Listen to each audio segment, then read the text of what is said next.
Hare Krishna, dear devotees, welcome to Srimad Srimad Bhagavad Gita Shloka recitation and Mahabharata reading. Okay, we'll begin. Om Namo Bhagavate Vasudevaya. Om Namo Bhagavate Vasudevaya. Om Namo Bhagavate Vasudevaya.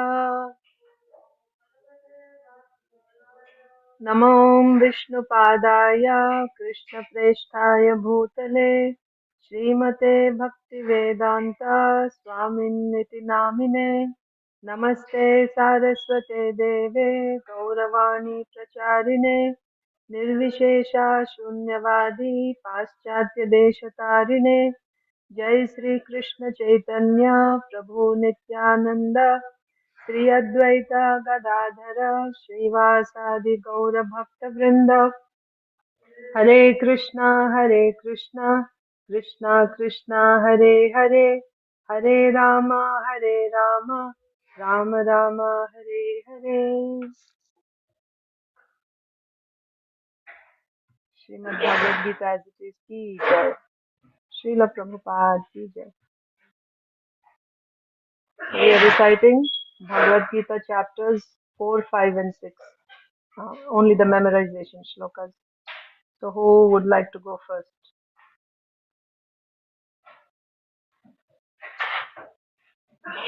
Who wants to go first?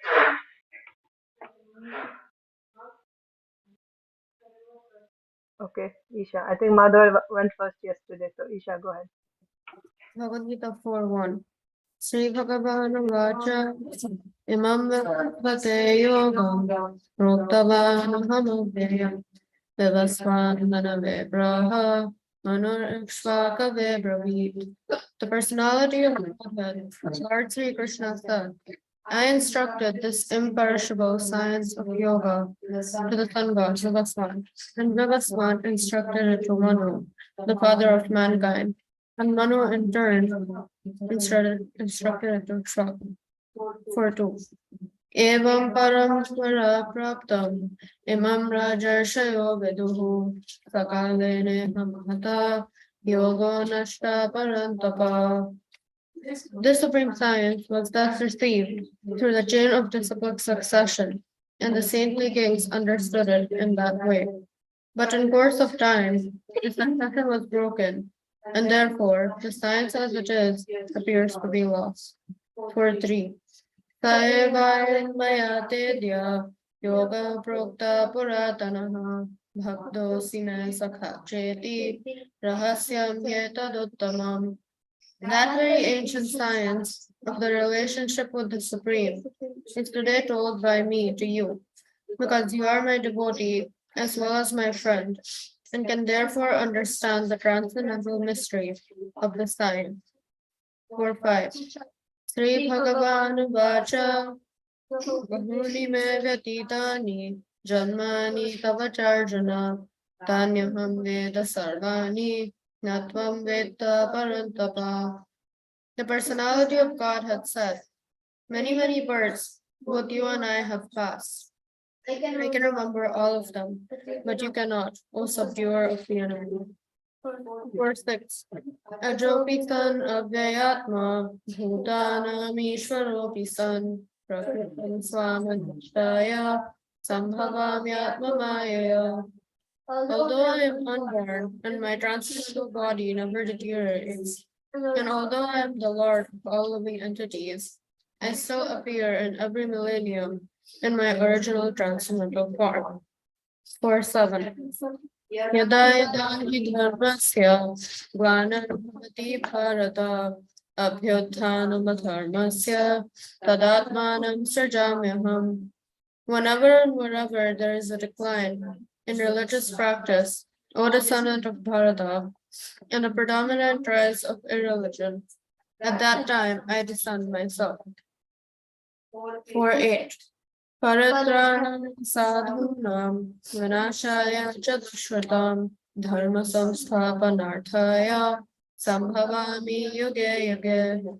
to deliver the pious, and to annihilate the miscreants, as well as to re-establish the principles of religion. I myself appear millennium after millennium. 4-9. Janma karma cha me divyam evam yo veti tatvatah tyaktva deham punarjanma naiti mameti sorjana.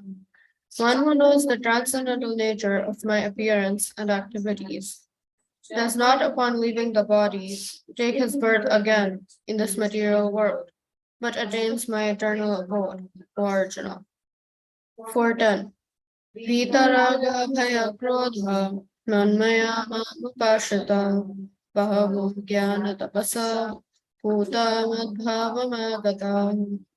Being freed from attachment, fear, and anger, being fully absorbed in me, and taking refuge in me, many persons in the past became purified by knowledge of me, and thus they all attained transcendental love for me.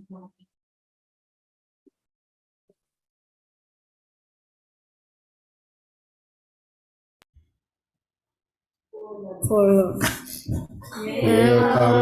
Pajyante, Parsate Bhagavatam, Mahatman Patante, Sasyapatha Sarvasaha.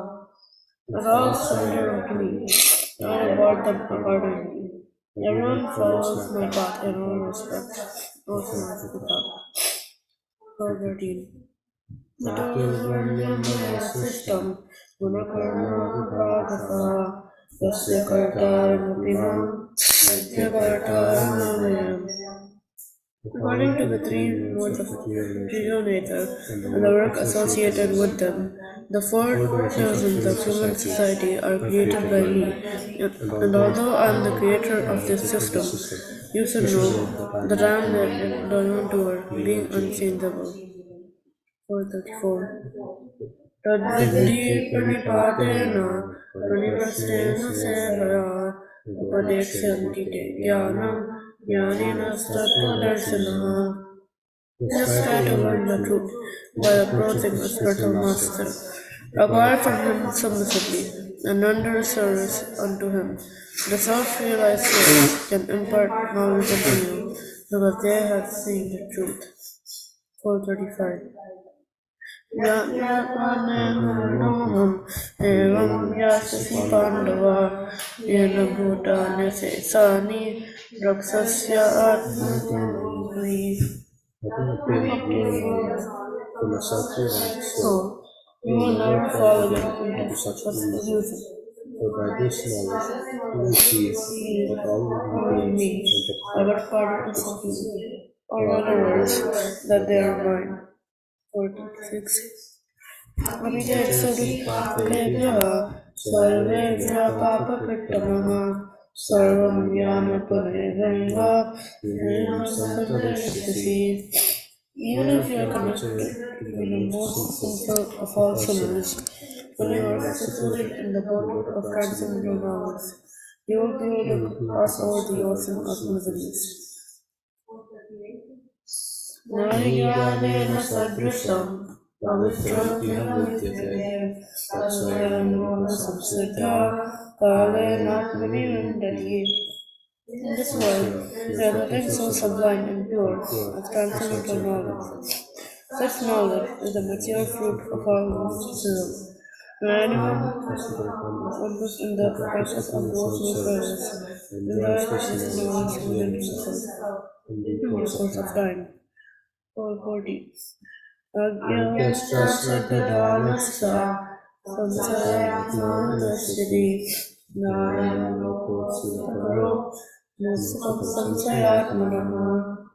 But ignorant and faithless persons who doubt the revealed scriptures do not attain God consciousness. They fall down.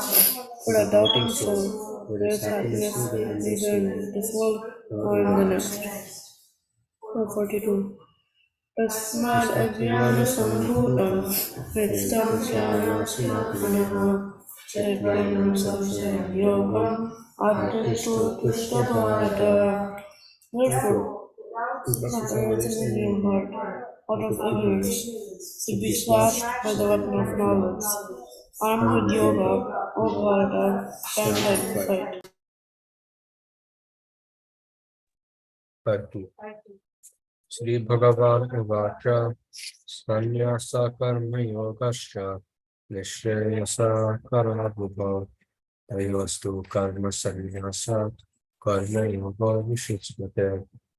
The personality of Father replied, the realization of work and work and devotion are both good for liberation, but of the two, work in devotional service is better than the renunciation of work. 5.6. Sanyasastu Mahabahu Dukham Atum Ayam Patavan Yoga Yuktam Brahma Nachire Nadi Gachati. Merely embracing all activities, yet not engaging in the devotional service of the Lord, cannot make one happy. But a thoughtful person, engaged in devotional service, can achieve the supreme without delay. 5.7.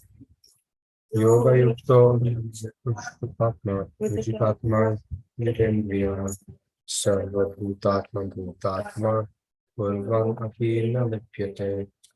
One who works in devotionals, who is a pure soul, and who controls his mind and senses, is dear to everyone, and everyone is dear to him. Though always working, such a man is never entangled. Brahmanyadhaya karmani sangam tyaktva karoti yaha labhyate sanasapapena padmapatram evam hasa. One who performs his duty without attachment, surrendering the results unto the Supreme Lord, is unaffected by sinful action, as the lotus leaf is untouched by water. 5.16. Jnanena tu tadajnanam yesham nashitamatmanah tesham adityavajnanam prakashayati tatparam. When, however, one is enlightened with the knowledge by which ignorance is destroyed, then his knowledge reveals everything, as the sun lights up everything in the daytime. 5.18. Vidyavinaya sampanne brahmane gavihastini shuni chaiva sapakecha pandita samadarshina. The humble sages, by virtue of true knowledge, see with equal vision a learned and gentle brahmana, a cow, an elephant, a dog, and a dog eater. Outcast. 5.20. Na prarashyat viyam prapya nodvijay prapya shakmiyam stira buddhir asamudho janmave brahmani stitaha. A person who neither rejoices upon achieving something pleasant nor laments upon achieving something unpleasant, who is self-intelligent, who is unbewildered, and who knows the signs of God, is already situated in transcendence. 5.22. Ye samsparsha bhoga dukkha yonaya evate adhyantavandakamatena nate shuramate buddha. An intelligent person who does not take part in the sources of misery, which are due to to contact with the material senses. O son of Kunti, such pleasures have a beginning and an end, and so the wise man does not delight in that. 24.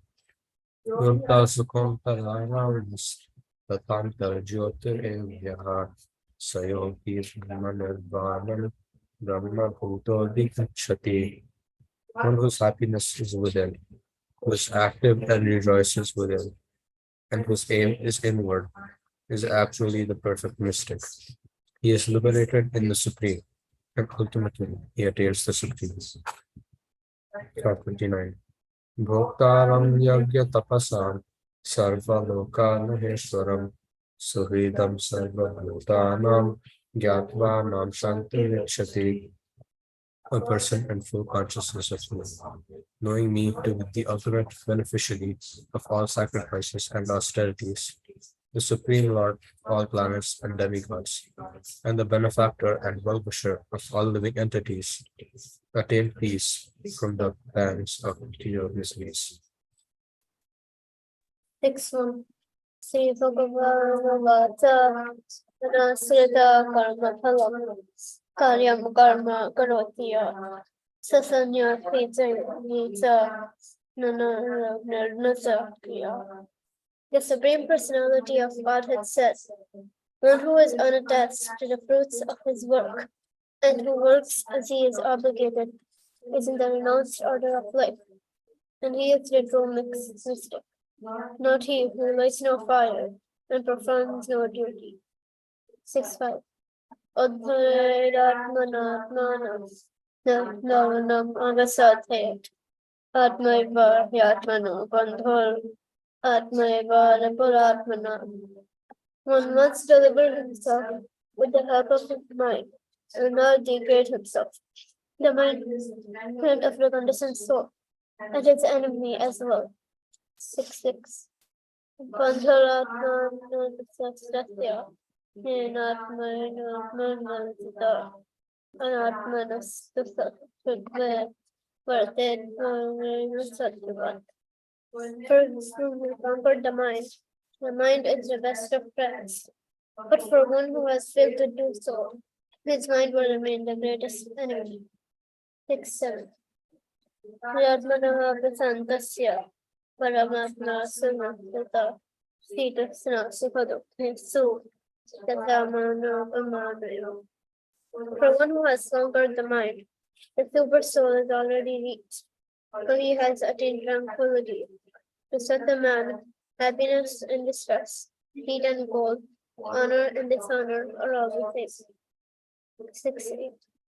Jnana Vijnana Rajyuktatma Koshasto Vijitendriya Yukto Shustra. A person is said to be established in a self and is called a yogi or mystic. When he is satisfied by virtue of morality, releases. Such a person is situated in transcendence and self-control. He sees everything, whether it be pebbles, stones, or gold, as the same. 6.16. Natya Yogosti Nase Kantam Asnasi Nasati Swapnoti Nasya Zalato Neva Sarjana. There is no possibility of one's becoming a yogi or Arjuna. If one eats too much or eats too much, it is not sweet enough. 17.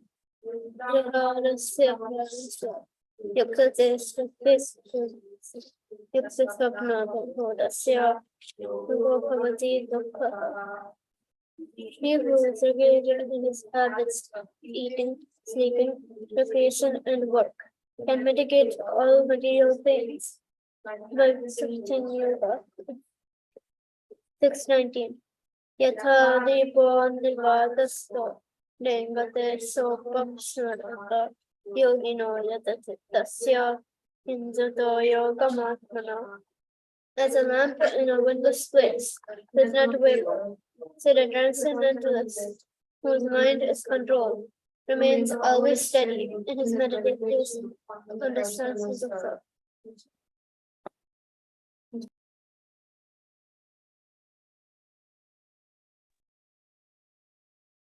6:20-23. Yatro paramate chaktam nirodham yoga sevaya yatra chaivatmanatmanam pasyanatmani tushyati sukham atyantikam yattad buddhigranyam atindriyam veti yatra rachaivayam satashalati tattatah yam labdhva cha param labham Manyantenadikam tataha yasmin sitona dukkena gurunapi vichalate tam vidya dukkha samyoga viyogam yoga samyutam. In the state of perfection called trance or samadhi, one's mind is completely restrained from material mental activities by practice of yoga. This perfection is characterized by one's ability to see the self by the pure mind and to relish and rejoice in the self. In that joyous state, one is situated in boundless transcendental happiness. realized through transcendental senses. Established thus, one never departs from the truth, and upon gaining this, he thinks there is no greater gain. Being situated in such a position, one is never shaken, even in the midst of greatest difficulty. This indeed is actual freedom from all miseries arising from material contact. 624. Sanashayana yoktavyo yogo nirvinna chetasa sankalpa prabhavan kamam tyaktva sarvana sheshataha manasayavendriya gramam viniyamya samantataha. One should engage oneself in the practice of yoga with determination and faith, and not be deviated from the path. One should abandon without exception all material desires born of mental speculation, and thus control all the senses on all sides by the mind. 626. Yato yato nishavati manashanchalam astaram tatastato niyamyayatad atmanyeva vasham nayet. From wherever the mind wanders, due to its flickering and unsteady nature, one must certainly withdraw it and bring it back under the control of the self. 627. Prashanta manasamyenam yoginam sakhamuttamam upayati shantarajasam brahma bhutam akalmasham. The yogi whose mind is fixed on me verily attains the highest perfection of transcendental happiness. He is beyond the mode of passion. He realizes his qualitative identity with the Supreme, and thus he is freed from all reactions to past deeds. 629.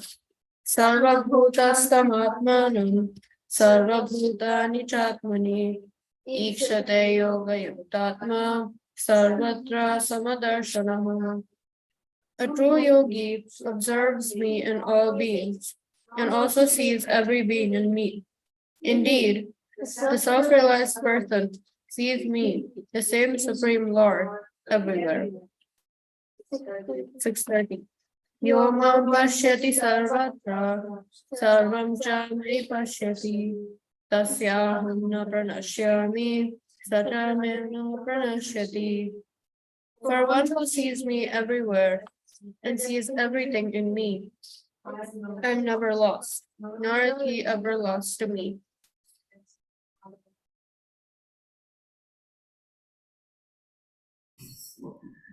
Six 34. Sansalam Himana Krishna Pramati Vajradam Tasyaham Nigraham Manye Mayurvasa Duskalam. Well, the mind is restless, turbulent, obstinate, and very strong. O Krishna, and to subdue it, I think it is more difficult than controlling the wind. Sri Bhagavan Vata Asamsayam Bhava Manodan Vigraham Salam Abhya Natakoteya Vairagya Natagrayate. Lord Sri Krishna said, Almighty son of Kunti, it is undoubtedly very difficult to curb the restless mind, but it is possible by suitable practice and by detachment. 640. Sri Bhagavan Vata Parthanaya Manamatra Manasastasya Vidyate Nahi Kalyana Prasad Durgatam Tata Gatsati. The Supreme Personality of Godhead said, Son of Pritha, a transcendentalist engaged in auspicious activities does not meet with destruction, either in this world or in the spiritual world. One who does good, my friend, is never overcome by evil. It's 41. Prapa punya katavloka jitva sasati samaha savita sumatatehe yoga bhasta utrayate. Successful yogi, after many births of employment, and born to the corresponding entities, is born into a family of faithful people. 642. Arthava yogina mata. Etat hi durgapata broken or if unsuccessful after long practice of yoga, he takes his birth in a family of transcendentalists who have purely great wisdom. Certainly, such a birth is there in this school. 643.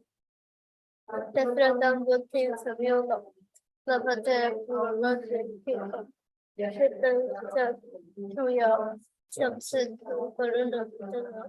when taking such a birth, he revives the divine consciousness of his previous life, and he again tries to make further progress in order to achieve complete success. Often of full. 644.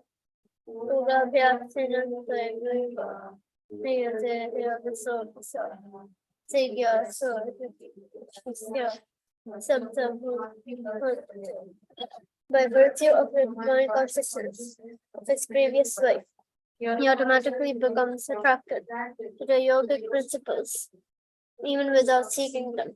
Such an inquisitive transcendentalist stands always above the ritualistic principles of the scriptures. 645. प्रयत्नाद्यतमानस्तु योगी संशुद्ध किल्बिषा अनेक जन्म संसिद्धस्ततो याति परां गतिम्. And when the yogi engages himself with sincere endeavor in making further progress, being washed of all contaminations, then ultimately, achieving perfection after many births of practice, he attains the supreme goal. 647. Yoginam api sarvesham madgate rantaratmanah sa shraddhavan bhajate yonam samyukta tamo mataha. And of all yogis, the one with great faith, who always abides in me, thinks of me within himself, and renders transcendental loving service to me. He is the most intimately united with me in yoga, and is the highest of all. That is my opinion. Okay, so with that, we completed the recitation of Bhagavad Gita shlokas. Now let's read Mahabharata. So I'm quickly going to show you how many we have covered. So in Mahabharata, we have part 1 and part 2. We are still doing part 1. Part 2 deals with the battle of Kurukshetra. So in part 1, today we are going to do chapter 38. Arjun encounters the Kurus. And there's 48 in part 1. So in this particular session, we will be doing in session, not this session, but this time, we will complete part 1. So that's another 10 days we will have, and we will complete part 1 of Mahabharata, and after that we'll take a break. And then I will inform you when we can pick it up again. So I'm going to be traveling. So after 10 days, after we complete part 1, then we will end this summer break here with this part, and then we will decide on a time which will be suitable for me and for everyone else again, and we can pick it up at another time. So we are in chapter 38 now. And also, we were reciting chapters 7, 8, and 9. Then we did 4, 5, and 6, and we did 1, 2, 3. And we did the second round of chapters 7, 8, and 9 for 1 week. This week we are doing chapters 4, 5, and 6 in Bhagavad Gita. So next week we will do chapters 1, 2, and 3. That way we would have recited Bhagavad Gita chapters, each chapter 2 weeks. So we'll give a break after that. So next week we will be reciting 1, 2, 3. So let's continue now with Mahabharata reading. So what did we see yesterday? Now we saw that the Pandavas are in Virata, and then we saw how Kichaka was killed because he insulted Draupadi. Not just insulted, he literally, uh, he kicked her and he tried to take her by force. in so many ways. So he got killed by Bhimsen. So what happened after that? So what happened was, this is the last month. Only 2 weeks were remaining for the Agyatvas of the Pandavas to end. Just 2 weeks remaining. So um, at that time, Duryodhan is concerned. He sent his spies all over the world to search for the Pandavas, and all his spies are coming back to inform him that they didn't find the Pandavas anywhere. They found no trace of the Pandavas anywhere in the whole world. So one option is maybe the Pandavas are dead. Then there's nothing to worry. But what if they have hid very nicely so that nobody is able to uh, detect them?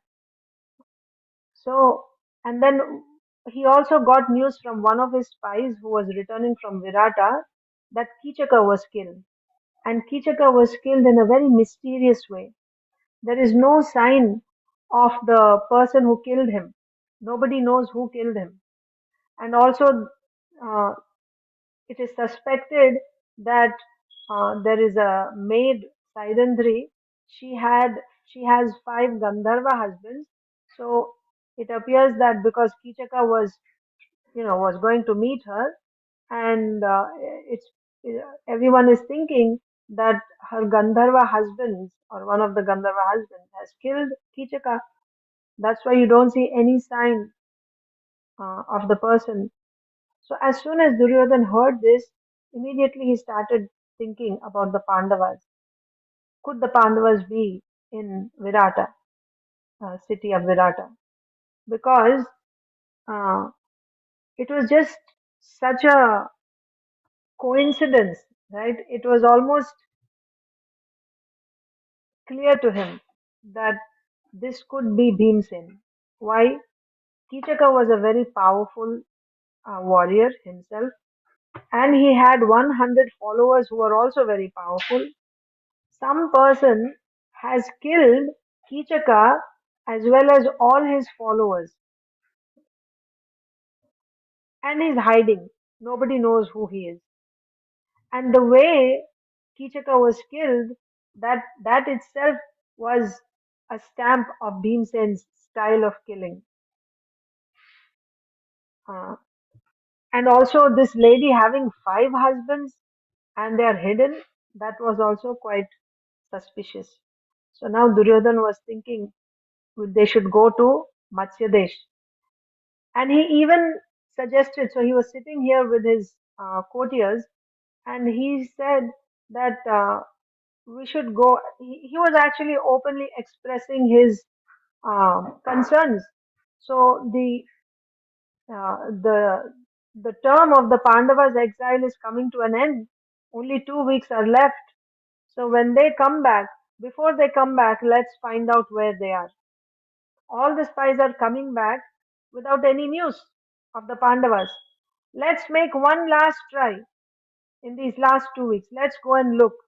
Because if we uh, detect the Pandavas, then they'll have to go back to the forest. Then we are free for the next 13 years. We don't have to worry. We can enjoy the kingdom. But what if they came back? So when he said this, Dronacharya stood up and he said, no, you will never be able to detect the Pandavas. You will only see them. And then he also, he also expressed, Duryodhana expressed, maybe they're dead. So then Dronacharya said, no, they're very virtuous, pious people. They cannot be dead. And you will not find them either. Hmm? You will see them only when the term is complete. That's when you will see them. So my suggestion to you is when they come back, you return their kingdom to them. Then you will actually, you will save yourself from a great calamity. Then Bhishmadev stood up and said, he applauded Dronacharya for what he said. And Bhishmadev said that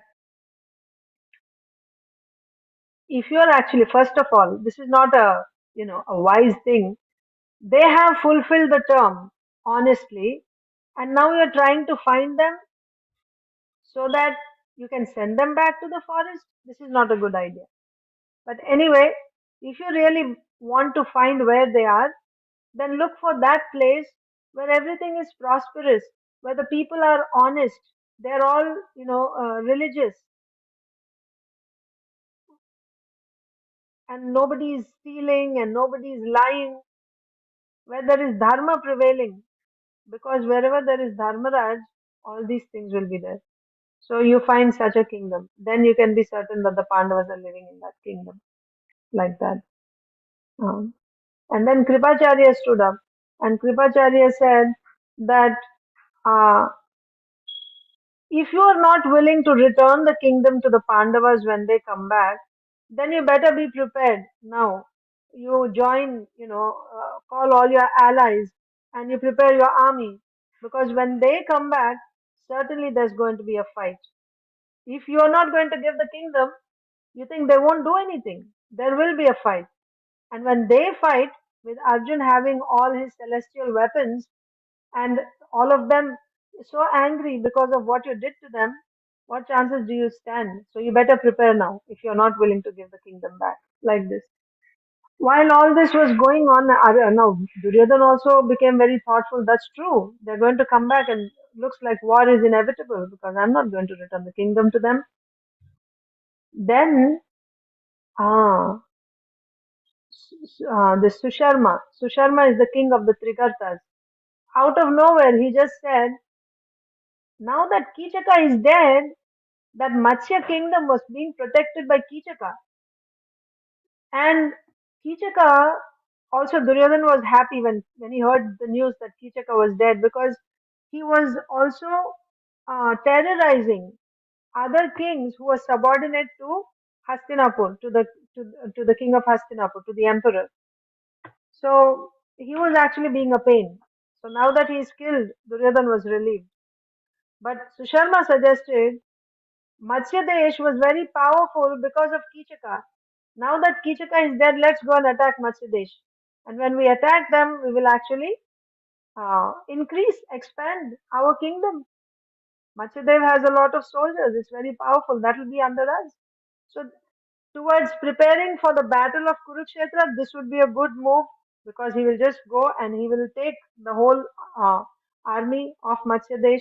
But Duryodhan was also thinking, what if the Pandavas were in Matsyadesh? Then he will detect them and he will send them back.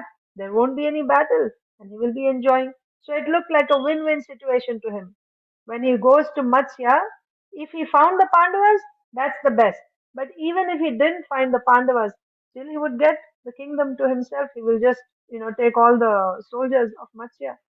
So thinking like this, he suggested to Susharma, and also they have, a big cow population, right? So we can go and take all the cows. So Susharma, Duryodhan said, you go and attack the Goshala. Capture, take all the cows and you bring them here. So you attack from behind. Huh? And after you attack there, uh, so the forces of Matsya will go to fight you. Then we will attack from the front. We will attack the city. I will come afterwards. Again, Duryodhan's whole purpose was also to detect the Pandavas. So like this, they decided, and Susharma did attack, right? All of a sudden, and uh, unexpectedly, in the cowshed, they saw in the cow pastures, they saw Susharma with a big army. He had a big army. They had come to attack. So the news was given to King Virata, and urgently he called for all the armies. He was surprised. Huh? And then he also suggested that these Kanka, Vallabha, Granthika, and Tantripala, these four, although they are doing other duties, I think they are very capable of fighting in battle. Give them also armors and chariots and weapons. Let them come to fight, like this. So all of them went with Virata, King Virata, and Susharma was taking all the cows and going away, and he was taken by surprise when Virata and the four Pandavas came to fight, and there was a fight, and somehow or other that Susharma managed to take King Virata captive, and he was going away on his chariot with Virat Naresh. And then Yudhishthir Maharaj told Vallabha, Yudhishthir Maharaj as Kanka, he told Vallabha Bhimsen to go and rescue Virata, King Virata, because we have been given shelter by him. Now that he is in danger, it's our duty to protect him. Besides, we have to repay the debt. We have a debt. He gave us shelter when we were in need. Hmm? This for the past 1 year, we were given shelter by him. So, we have a good opportunity to repay our debt. Go and release him. So, like this, Bhimsen managed to release. He went and he's so powerful. He released Virata, but also at the same time, he brought this Susharma holding his hair. He brought him to King Yudhishthir. Uh, and there, Bhimsen said that now that you have been defeated, for the rest of your life, wherever you go, you should announce yourself as a slave of the king of Virata, like that. So, then agreeing, he bowed down and then he left. Hmm? So now let's see what happened after that. Duryodhana is supposed to attack, isn't it, from the other side? Continuation, chapter 38. Arjun encounters the Kurus. At dawn the next day, one more thing. So in this way, when the battle was fought and they won, defeating all the Trigartas, that night, so as of until now, nobody had any idea that this was happening from Hastinapur, isn't it? They're thinking Susharma attacked from Trigarta. So after defeating them, now they're celebrating. Yudhishthir Maharaj said, of course, the king Virata was very happy that he was, released. He said, "You take the kingdom, all of you. You take the kingdom. You rule the kingdom." He was literally forcing Yudhishthir Maharaj to rule. So Yudhishthir Maharaj said, "No, no, dear king, we cannot accept. You rule. You only rule, uh, and we will continue. You should rule." And then um, he said, according to the codes of war battle, the winner spends the night on the battlefield, especially in the enemy camp. So the battle was fought there in the pastures. So let's spend the night here, mm, all the soldiers, and then the next day we'll go back to the kingdom. Meanwhile, send message of our victory to the palace. Go to the palace and inform everyone else that we are victorious in battle. So, and also he arranged, so Virat was very happy, and he also said, send entertainers, dancers, and performers, and bring food, etc. Tonight we will celebrate. We'll sleep here tonight, and tomorrow morning we will return to the kingdom. So that's where we ended. So now the next chapter. At dawn the next day, the Kaurava army, so dawn like early in the morning, the Kaurava army, one second, arrived at the opposite side of the city from where the battle with the Trigartas had been fought. So wherever the battle with Trigartas had happened, on the opposite side of Virat city, Kauravas had attacked the next day early in the morning. That means the soldiers of Virata are far away. They wouldn't be able to go and face the enemy now. Okay. So on the opposite side, the Kaurava army attacked the city. Finding herds of cattle grazing there, they immediately seized them. Once again, the terrified cowherds, seeing the Kaurava banners, fled into the city. They ran to the royal court, crying for protection. But who is there in the court? Virata is not there, right? Virata is there in the pastures. So they ran to the royal court, crying for protection. Virata's eldest son, Bhuminjaya, was sitting on the king's throne in the king's absence. The cowherd leader came before him and said, "O prince, O mighty hero, we depend on you alone. The mighty Kauravas with Duryodhan in the lead are seizing our cows. Defend the honor of our race. The king has always praised your heroism and power. Taking whatever soldiers that still remain in the city, display your power. You are this kingdom's greatest support. You resemble Arjun himself. We beseech you to save us." Yeah. So they said, your father, King Virata, is always glorifying you as a great warrior, as a chivalrous warrior. Now is your opportunity. We are all depending on you. Everyone else is gone. Nobody else is here, but you are sufficient because you are so powerful. Your father always said that. And you are just like Arjun, right? We are begging you, please save us. So, addressed thus in front of the palace ladies, Bhuminjaya replied proudly, I will surely display my prowess with the bow today, but I need a skilled charioteer. My own charioteer was recently slain and has not been replaced. Find the best of men to drive my horses, for I will fight a tremendous battle with the haughty Kauravas. Entering into their army of elephants, chariots, and horsemen, I will destroy them. After striking terror in the hearts of Duryodhan, Bhishma, Karna, and Kripa, I will bring back the cows. The assembled Kurus will see my prowess and will wonder whether it is Arjun who is fighting with them. Because they said you are like Arjun, and maybe, when they were glorifying this Bhuminjaya, maybe they were saying, because Arjun was the best warrior on planet, so they would compare. You are just like Arjun. So he is also saying, when I go to fight on the battlefield, the enemies will think, is this who is this? Is this Arjun fighting? That's how valorously I'm going to fight, like that. Of course, he's kind of, he's boasting off because he's there around ladies. So just look at me, what I'm going to do. But I don't have a charioteer, so arrange for the best charioteer. The prince's brave words circulated through the palace and soon reached Arjun.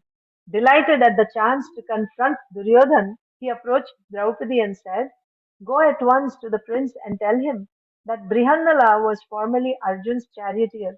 O slender waisted princess, convince him to let me drive his chariot into battle against the Kurus. So Arjun, as Brihannala, told Draupadi, go and tell Bhuminjaya that Brihannala is expert in driving chariot. And she actually drove Arjun's chariot before. So you take her. Draupadi went straight to the royal court, where she found Bhuminjaya still vaunting his prowess. Unable to bear his repeated references to Arjun, she stepped forward and said, the beautiful youth, resembling an elephant and known by the name Brihannala, was once Arjun's charioteer. He was the disciple of Partha and is himself a mighty bowman. I saw him when I lived with the Pandavas. I was Brihannala. It was Brihannala who drove Arjun's chariot when he vanquished the gods at Khandava. It was Krishna. Anyway, it was Brihannala who drove Arjun's chariot when he vanquished the gods at Khandava.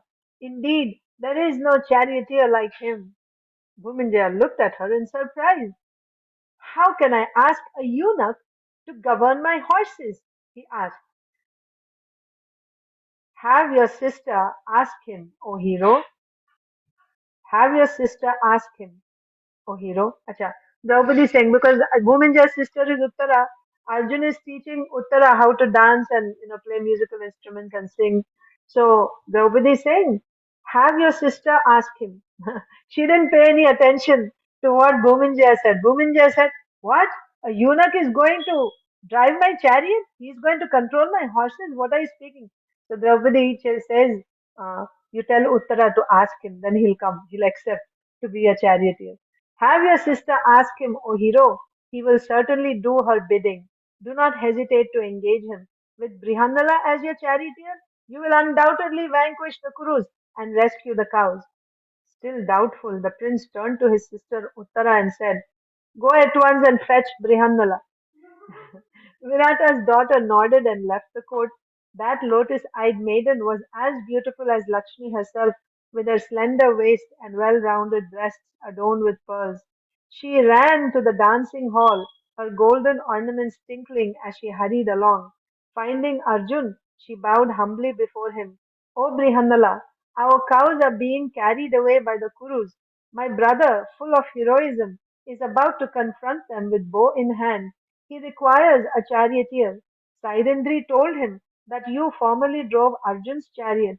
She said that there was none equal to you in the skills of governing horses and driving chariots. Therefore, O Brihanala, become the prince's charioteer. Go quickly, there is no time to lose. Arjun smiled. I am going. He immediately left the palace, followed by Uttara, just as an elephant in rut is followed by a she elephant.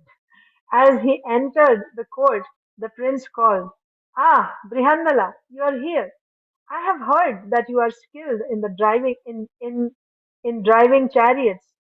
As you drove Arjun's chariot into battle against his foes, so today you should drive mine against the Kurus. Arjun approached the king and glanced downwards. King means he's for the time being he's sitting on the throne. Yes, Bhuminjaya. So the king.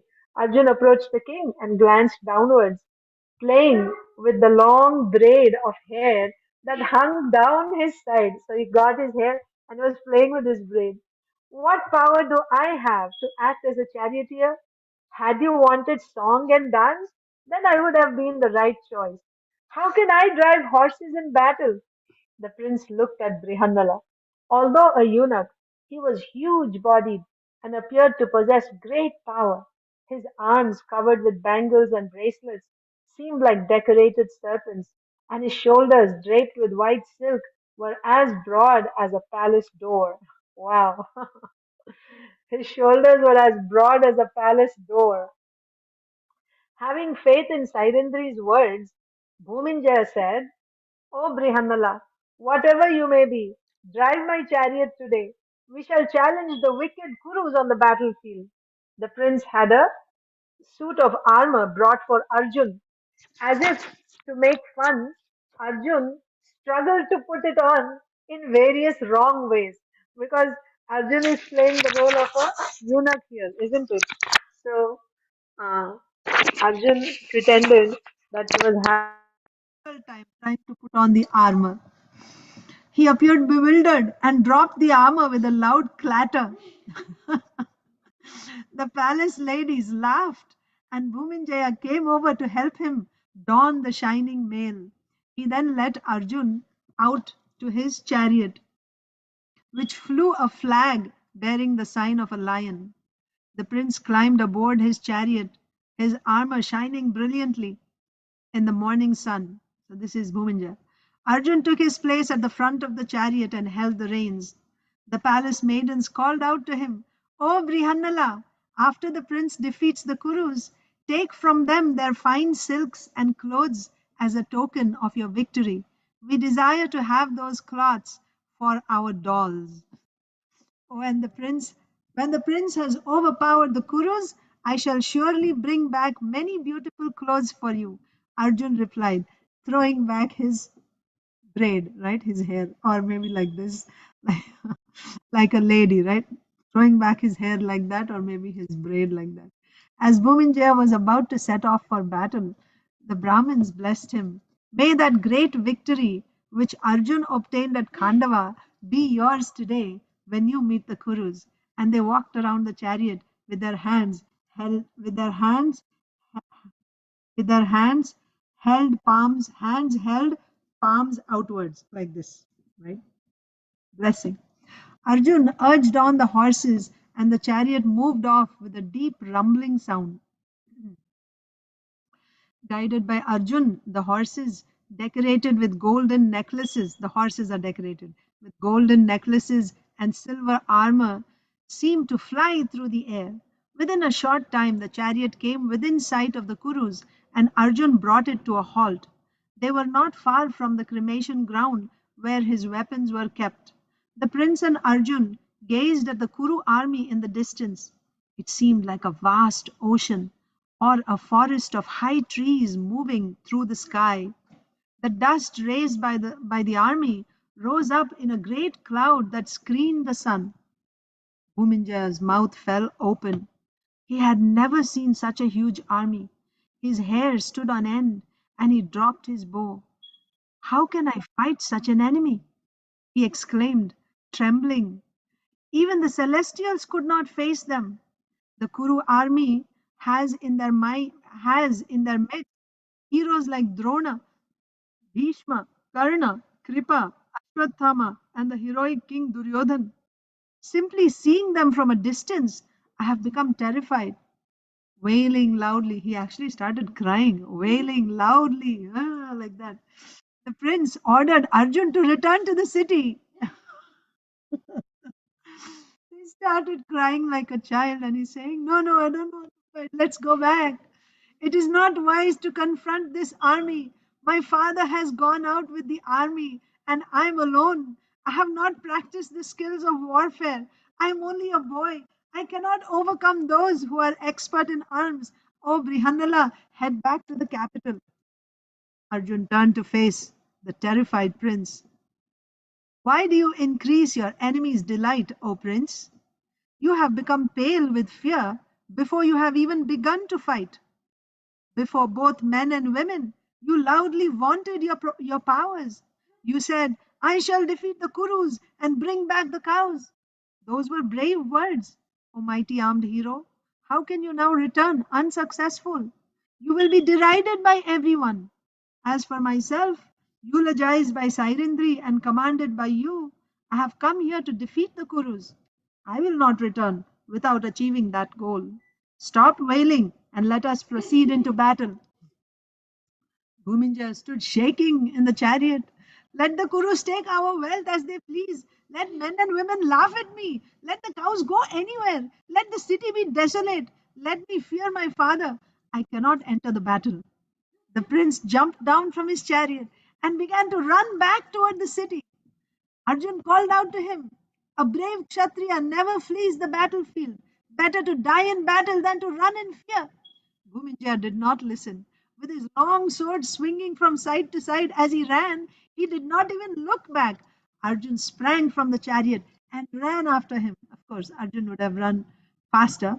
So, having seen the chariots approach, the so the Kurus were also seeing the whole scene because they saw one chariot come with one prince and a chariot driver. Having seen the chariots approach, the Kurus had moved toward them. They had come closer. They saw the prince running in fear and an unusual figure pursuing him, his long braid and white silks streaming in the breeze. So when Arjun is running, his braid is going like this, and his dress is flowing in the breeze. The Kuru soldiers laughed and said to one another, who is this person who appears to be a eunuch? He is fire concealed by ashes. Yeah, although he looks like a eunuch, but still he looks so powerful. He is fire concealed by ashes. Although assuming the form of a neuter, he has the body of an elephant. Indeed, he resembles Arjun with the same head, the same neck, and the same mace like arms. His movements also resemble those of the Pandava. So some people are already suspecting that this person looks like Arjun. The Kurus gazed at Brihandala as he raced after the prince. Clearly, he was no eunuch. Surely it was Arjun in disguise. Who else would have dared to face the Kuru army alone? Obviously, the Matsya prince had ventured to fight simply out of childishness. It seemed that Arjun was trying to stop him from fleeing. The Kuru warriors watched the scene, not quite certain if they were seeing Arjun or not. Catching Bhuminjaya, Arjun seized him. The prince cried out, let me go! O Brihandala, turn back the chariot. Only one who lives can secure prosperity and happiness. When we get back, I will give you 100 coins of pure gold, 8 brilliant Vaidurya gems, an excellent car drawn by the best of horses, and 10 infuriated elephants if you release me. Arjun said nothing. He dragged the prince back to the chariot. He then said, O repressor of foes, if you do not like to fight, let us swap places. You govern the horses, and I will fight the enemy. Protected by my arms, you may fearlessly enter into the midst of the dreadful Kuru host. Why are you distraught, O hero? You are the foremost of Kshatriyas and a great prince. Together we will overpower the Kurus and release the cows. Take the reins, and we will proceed into battle. Bhumijaya was still terrified, but he became encouraged by Arjun's confidence. He sat on the chariot and took the reins. Arjun directed him to guide the chariot toward the Sami tree by the crematorium. Before facing the Kurus, he wanted to retrieve his Gandiva bow. As the chariot moved off with Arjun now in the back, the Kurus spoke together. All of them suspected that the so-called eunuch was actually Arjun. Within the hearing of Duryodhan, Bhishma and Karna, Drona, okay, within the hearing of Duryodhan, Bhishma and Karna, Drona said. So Drona is saying so that the other three could hear. I perceive numerous ill omens. Violent winds are whipping up around us, throwing dust and gravel over our troops. The sky is shrouded with darkness, and huge black clouds are forming overhead. Our celestial weapons seem to be jumping from their cases, and our horses are shedding tears. Jackals are yelling hideously nearby. All these signs indicate a calamity. Protect yourselves and arrange the army well. Expect a great slaughter and guard well the cows. This great bowman in the guise of a eunuch is undoubtedly Partha. O heroic men, surely this man dressed as a woman is Kiriti, whose chariot bears the emblem of Hanuman, the destroyer of Lanka's gardens. Hanuman, the destroyer of Lanka's gardens. Indignant after his long stay in the forest, he will today wreak havoc in battle. I do not see anyone here who can stop him from defeating us and taking back the cows. As Drona spoke, Karna became angry. Why do you always make light of us and praise Arjun? He is not even a 16th part of either myself or Duryodhan. But Duryodhan was smiling. If this is Partha or Radeya, then my work is done. We have discovered the Pandavas before their final year is complete. Now they will have to return to the forest. If this is anyone else in eunuch's guise, I shall soon lay him flat on the ground with my sharp arrows. Arjun's chariot soon reached the Sami tree, out of sight of the Kurus. Arjun said, Climb this tree, O prince, and bring down that bundle up there. It holds the weapons I need. Your bow and arrows will not withstand the force of my arms when worked up with anger. I defeat Acha. Your bow and arrows will not withstand the force of my arms when worked up with anger I defeat our enemies. Here are the Pandavas' weapons, including the Gandiva bow, as huge as a palm tree and embellished with gold. It is a celestial bow without blemish, and it is capable of bearing the heaviest weight. Bhuminjaya looked up at the bundle high in the tree.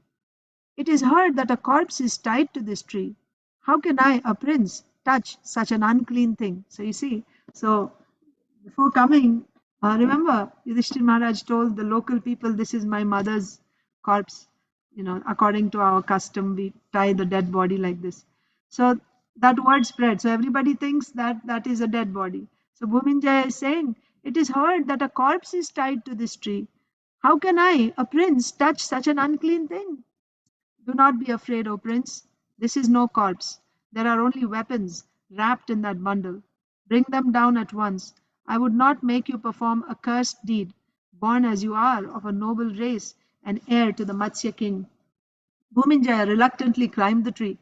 He cut the bundle loose and with his sword and brought it down to the ground. Struggling under its huge weight. He brought it down, struggling under its huge weight. Arjun told him to open the bundle, and the prince cut away the deerskin covering. What was that? Bhimsen's upper garment, right? The deerskin. So Arjun told him to open the bundle, and the prince cut away the deerskin covering. As the weapons were revealed, they shone like the sun. Bhuminjaya gasped. The blazing weapons resembled sighing serpents, as if they were ready to go, right? The prince was awestruck. He reached out to touch them and asked, To what illustrious hero does this bow with its 100 golden embellishments belong? And whose is this one, embossed with shining golden elephants? Surely some powerful warrior owns this bow, decorated with 3 effulgent suns. Bhuminjaya carefully lifted the brilliant weapons. Arjun's 2 inexhaustible quivers lay next to Nakul and Sahadev's swords. which had hilts worked with gold. Both swords were sheathed in tiger skins. Arjun explained who owned the weapons. The bow about which you asked first is the Gandiva. It is equal to 100,000 other bows. Gandiva is equal to 100,000 other bows and is worshipped even by the celestials. It was first held by Brahma, then by Indra and Soma, and now it has come to Arjun through Varuna. That's the history of Gandiva. First Lord Brahma had it, then it was given to Indra, then to Soma, moon god, and then now it has come to Arjun through Varuna. The bow next to the Gandiva, adorned with 100 golden insects, belongs to Yudhishthir, and the huge bow next to that is Bhima's. The quivers containing winged shafts as sharp as razors belong to Arjun. Those arrows become inexhaustible in battle. The sword nearby the quivers, bearing the emblem of a black bee and carrying the sting of a bee, is also Arjun's. Arjun described each weapon and its owner to the amazed prince. When he had finished, Bhuminjaya said, "These weapons are both beautiful and dreadful. But where are their owners? Where is Arjun and the noble Yudhishthir? Where indeed are the twins and the mightiest of men, Bhima? We never hear of those heroes who are capable of destroying all enemies, but who lost their kingdom in a game of dice. Where is Draupadi, the jewel among women, who followed them faithfully to the forest?" Arjun then revealed to the prince his identity and that of all his brothers. The prince looked at him in astonishment. He had never suspected it, but now it seemed obvious. The mighty Vallabha could well be Bhima, and Kanka always had a certain nobility, and bearing which outshone the other courtiers. Surely he could be Yudhishthir, but the prince still needed to be convinced. He asked Arjun, "I shall believe your words if you can tell me Arjun's 10 names which I have heard before." Arjun replied, "Because I conquered many countries and collected their wealth, I am called Dhananjaya. I never return from battle without defeating my enemy, and thus I am called Vijaya. My steeds are white, and so they call me Shvetavahana. I was born when the constellation Uttara Falguna was in the ascendant, therefore I am Falguni. Because I wear the brilliant diadem given to me by Indra, I am called Kiriti. I am dreadful to behold in battle, and so men call me Bhibatsu. I am named Savyasachin because I can draw the bow with either hand. Being unapproachable and irrepressible, I am known as Jishnu. Arjun is my name because I always perform white deeds of great purity. My father, out of affection for a black complexioned boy, called me Krishna. These are my 10 names, O Prince." Bhuminjaya fell at Arjun's feet with his arms outstretched. Shashtang, Dandavat. "By my good luck, I have seen you, O Dhananjaya. Please forgive anything I may have said to you in my ignorance. You are worthy of my worship. My fears are all removed, and I am ready to act as your charioteer. Please order me. I will fight the Kurus and return your animals." Acha, Arjun is saying, "I will fight the Kurus and return your animals. Have no doubt," Arjun said as he strapped on his quivers. "This chariot will be like your citadel, with my arms for its ramparts and the Gandiva as its unassailable defenses. Simply guide this chariot and have no fear." The prince placed the Pandavas' weapons in the chariot. "With you in the chariot, how can I be afraid? But I am bewildered as to how you have accepted the guise of a eunuch. It seems incredible that one of your prowess and power should assume such a form." Arjun smiled. "I am observing a vow, both to acquire religious merit and to satisfy another's will. That vow is now complete, O Prince." The Pandavas had calculated that the full term of their exile was completed that day. Thus, Arjun had revealed his identity to the prince without fear. Now he would fight openly with the Kurus. He looked at the horses yoked to the chariot. "Are these horses battle trained?" he asked. These horses are equal to the 4 horses that draw Krishna's chariot, the prince answered proudly.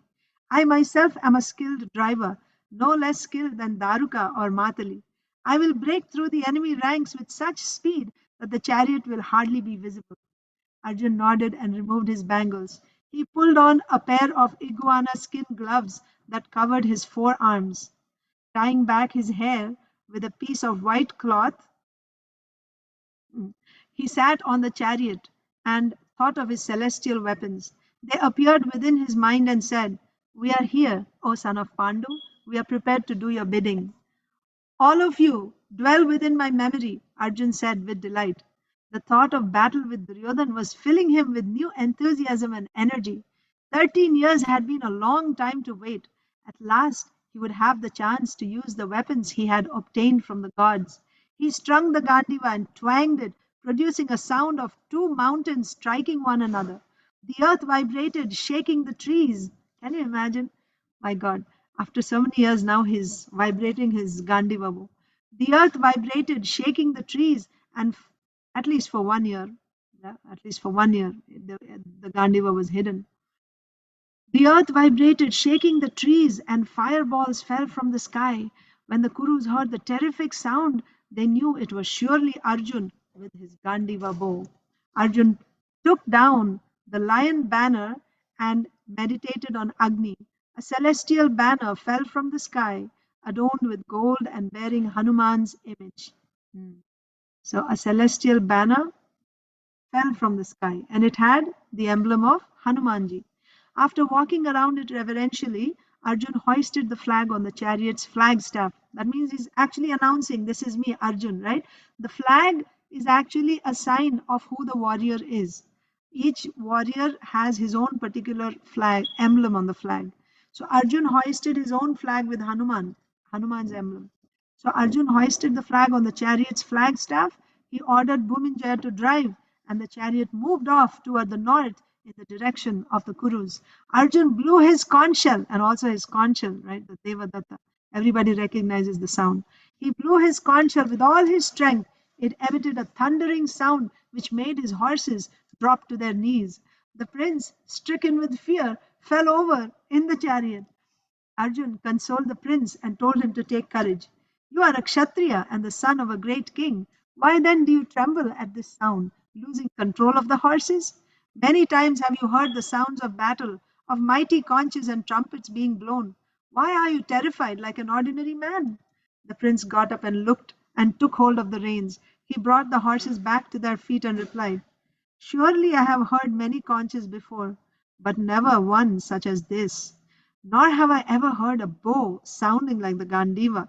This celestial banner also fills me with wonder. The monkey seems to be alive and about to leap down from the flag. My mind is simply astonished.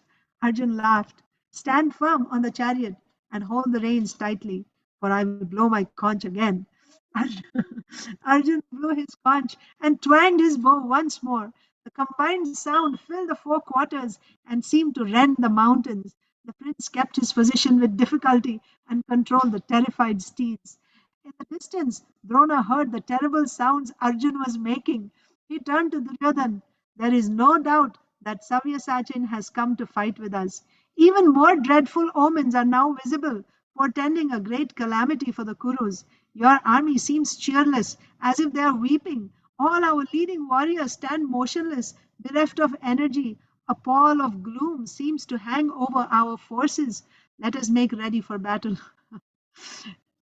All these bad omens are there. Everyone is looking gloomy. And now let's get ready to fight. When Partha appears, you will have cause to repent your actions. Duryodhan scowled. He went over to Bhishma and said, "O grandfather, it seems that we have found the Pandavas before their exile is complete. The condition was that they should return to exile if found in their final year. If this is indeed Bhibhatsu, then they will have to spend another 12 years in the forest. You should carefully calculate the time, O Bhishma, so that there is no doubt." Duryodhan looked around. In the distance, he saw the dust rising from Arjun's chariot. The Kaurava held his bow firmly. Whoever it is coming toward us, be it Arjun or the Matsya king, we will have to fight today. Why then are our leading men sitting panic stricken on their chariots? We are many, and here comes but a single warrior. Our preceptor's talk of omens and calamities is unbecoming. Our agreement with Susharma was that we would support him in the battle against Virata. We must now keep our promise. O Bhishma, arrange our troops for battle. I fear that Drona is overpowered by his affection for the enemy. How can he guide or protect us in our hour of danger? Karna had come up alongside Duryodhan. He spoke loudly so that all the leading Kurus could hear him. It seems you have all become fearful simply upon seeing Arjun. Do you not know that Arjun is no match for me? After spending a long time in the forest, he will be weak in battle. Like a qualified Brahmin receiving charity, he will soon quietly receive thousands of my arrows. By, by killing Arjun, I will repay my debt to Duryodhan. Today I will extinguish the Pandava fire, which is kindled by the fuel of weapons and which consumes all enemies. Again, I'll read that.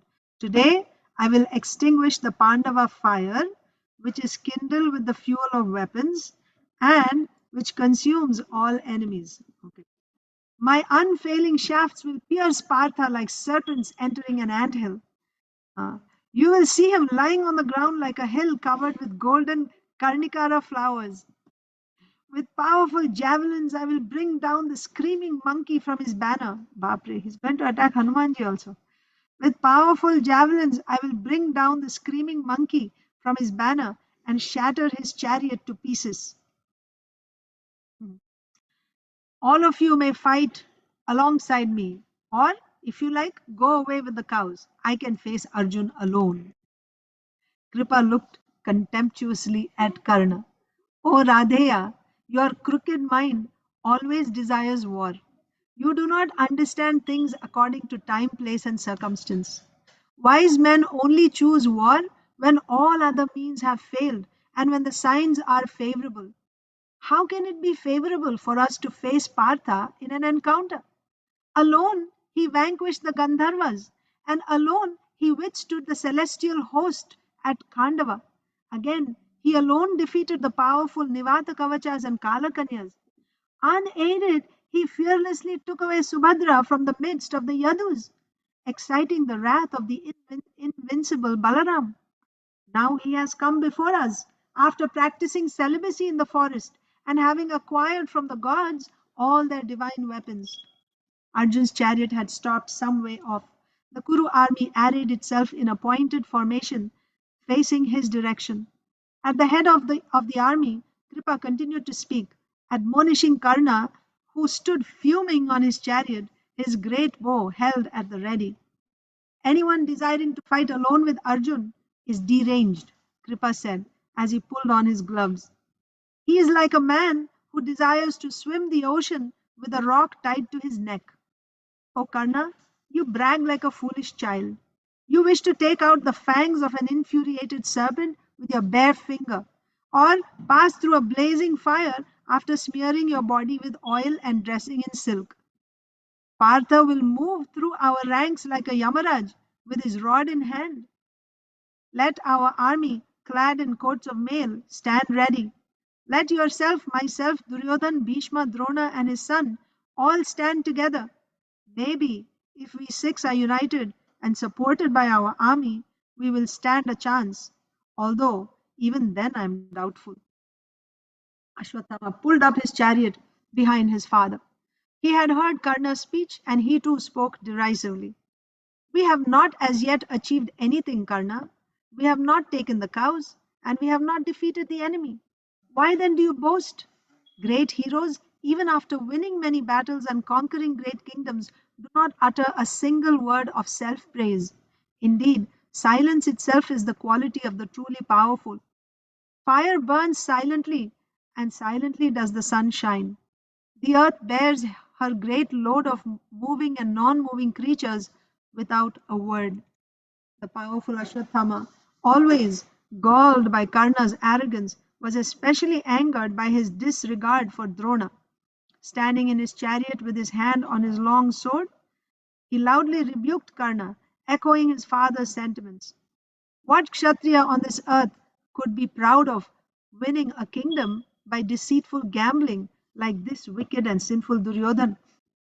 In what single combat did you or he ever defeat Arjun or any one of his brothers?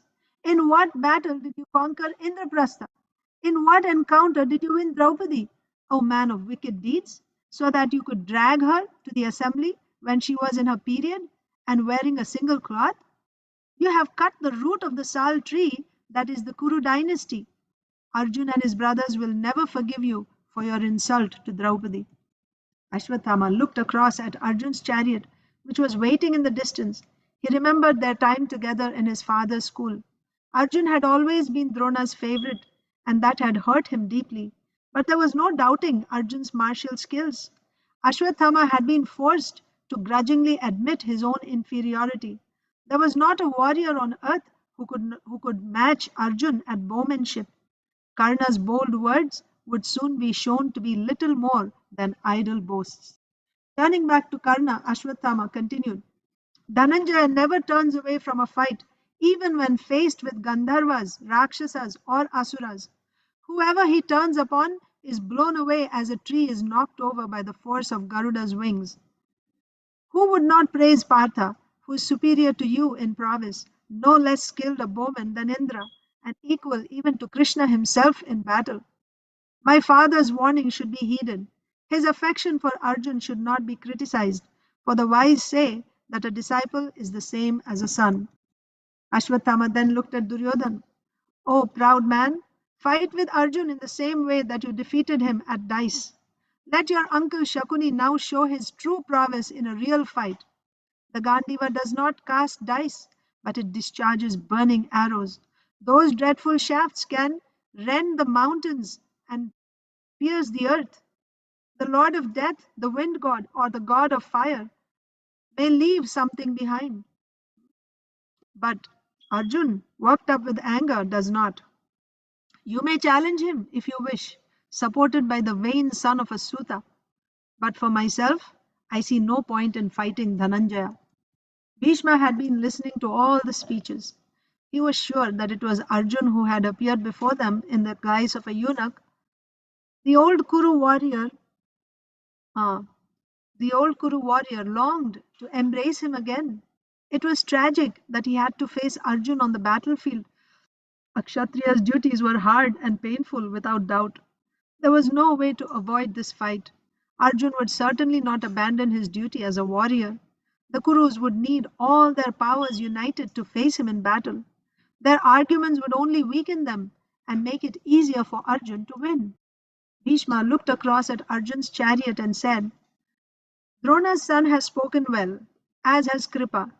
Karna speaks like boasts. Karna speaks his boasts only to incite us to perform our Kshatriya duties. No wise man would find fault with his preceptor. In my view, we must fight. We would not be bewildered when faced with an adversary as powerful and effulgent as the sun. Huh? Even if the sun came to fight with us, we would not be bewildered. Karna's words should only encourage us, right? He's just trying to make us brave so that we won't become fearful in fighting with Arjun. Ashwathama, forgive him. There is serious work at hand. With Kunti's son before us, there is no time for dissension. The wise declare that of all the dangers that face an army, the worst is disunion among the leaders. Ashwathama is right.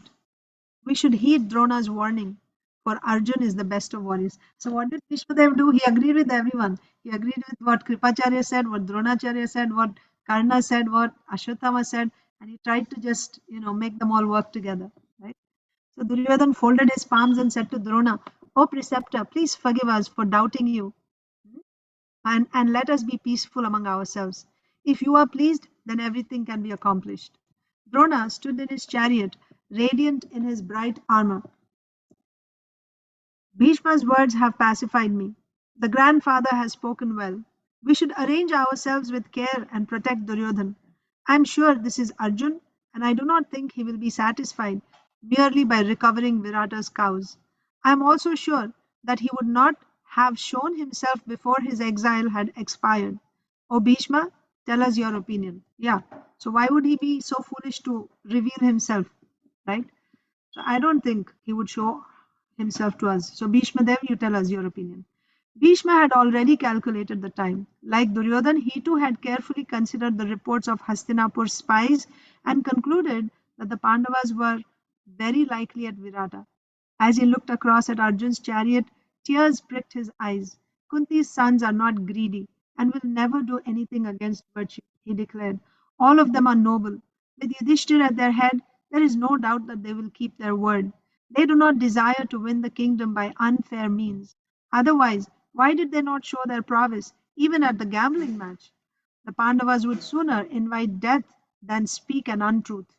By my calculation, their time is complete.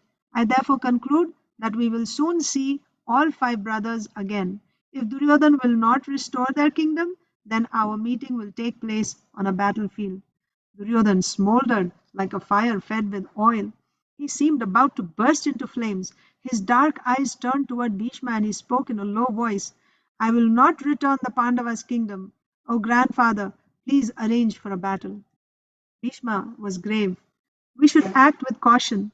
I have yet to see a battle in which one side was sure to be victorious and one party is always defeated. We now face Vijaya. I therefore suggest, O king, that you leave with half the army. Take the cows with you, and I, along with the other Kuru leaders, will remain here to hold off Arjun. Duryodhana agreed. Leaving Bhishma in charge of half the army, he left with the other half, driving the cows ahead of him. Bhishma stood surrounded by Drona, Kripa, Karna, and Ashwatthama. He ordered them into various positions in preparation for battle. As they moved into position, they saw Arjun's chariot approach. Hearing a sound resembling thunderclaps as Arjun twanged his bowstring, Drona said, there is no doubt that that is the Gandiva. No other bow could emit such sounds. Observe closely the banner on the chariot. There you will see a celestial monkey sending forth terrible cries. Know for certain that it is Arjun who faces us. As Drona spoke, two arrows fell from the sky and landed in his chariot at his feet. Other arrows touched the feet of touched other arrows touched the chariots of Bhishma and Kripa. Seeing his elders again after a long time, Partha is offering his respects, Drona said, holding up his hand to bless Arjun. Pandu's sun shines on the battlefield like a well-tended sacrificial fire. Stand firm, for his next arrows will not be carrying his respects.